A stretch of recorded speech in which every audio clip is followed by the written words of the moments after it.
তারপর কুচি কুচি করে কাটবি।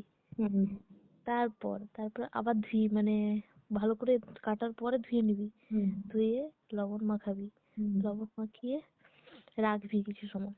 হুম ঠিক আছে? হুম আর এদিকে তুই পেঁয়াজ, ধনেপাতা, তারপর হচ্ছে গিয়ে কাঁচা লঙ্কা, হুম এগুলো কেটে রাখবি।